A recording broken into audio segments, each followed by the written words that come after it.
അമ്മയാണത്രേ അമ്മ. വെറും 12 വയസ്സ് മാത്രം പ്രായമുള്ള 7ാം ക്ലാസ്സിൽ പഠിക്കുന്ന ഒരു കുട്ടിയെ അമ്മയും അമ്മയുടെ കാമുകനും ചേർന്നിട്ട് ബാത്റൂമിലിട്ട് ചവിട്ടി കൂട്ടി. പ്രതി അമ്മയും കാമുകനും കേട്ട് തഴമ്പിക്കുകയാണ് ഇത്തരം ക്രൂരതകൾ. എറണാകുളം കലൂരിൽ നിന്നാണ് ഒടുവിൽ ഈ വാർത്ത. 12കാരനെ മർദ്ദിച്ച് അവശനാക്കിയ ക്രിമിനൽ കൂട്ടം. അമ്മയും ആൺസുഹൃത്തും പോലീസ് കസ്റ്റഡിയിലായിട്ടുണ്ട്. അമ്മയുടെ കാമുകന് കുട്ടിയെ ബാത്റൂമിലെ ഡോറിലിട്ടിട്ട് ഇടിച്ചിട്ട് നിലത്ത് വീണിട്ട് ചവിട്ടി പിടിച്ച് എണീപ്പിച്ചിട്ട് ഇത് കഴുത്തി പിടിച്ചിട്ട് ബാത്റൂമിന്റെ സൈഡിലോട്ട് ബാക്കോട്ട് അടിച്ചിട്ടു. എന്റെ ഷോൾഡർ ബാത്റൂമിന്റെ സൈഡിൽ പോയി ഇടിച്ചു. നല്ല പരിക്കേറ്റു. ഇതൊക്കെ കാണുന്ന അമ്മ എതിർത്തിട്ടില്ല എന്ന് മാത്രമല്ല എല്ലാവിധ സപ്പോർട്ടും ചെയ്തു കൊടുക്കുകയും ചെയ്തു. അമ്മ അന്നേരം ഒന്നും റിയാക്ട് ചെയ്തിട്ടുണ്ടായില്ല.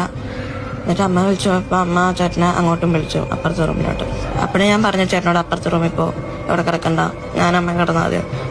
ഈ കുട്ടിയുടെ ബോഡിയിൽ ഇവരിതാ മാന്തി മുറിയാക്കിയ നോക്കാം.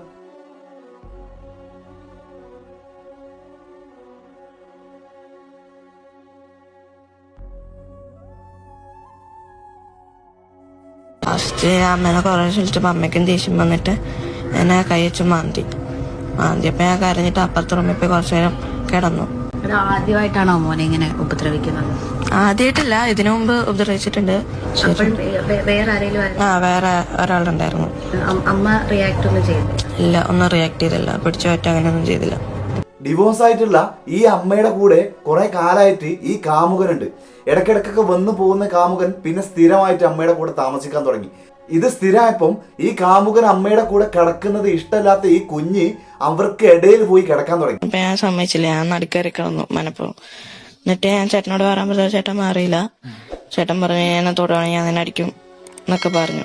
സ്വന്തം ഇഷ്ടങ്ങളും താല്പര്യങ്ങളും കാമകീളികളൊക്കെ എതിർക്കുന്നത് ആരായാലും, അതിനി ഭാര്യ ആയാലും ഭർത്താവായാലും അച്ഛനായാലും അമ്മയായാലും ആരാണോ എതിർക്കുന്നത് ആ എതിർക്കുന്നവരെ ഇല്ലാതാക്കുക. എവിടെ എത്തിയില്ലേ കാലം? വല്ലാത്ത യാതി.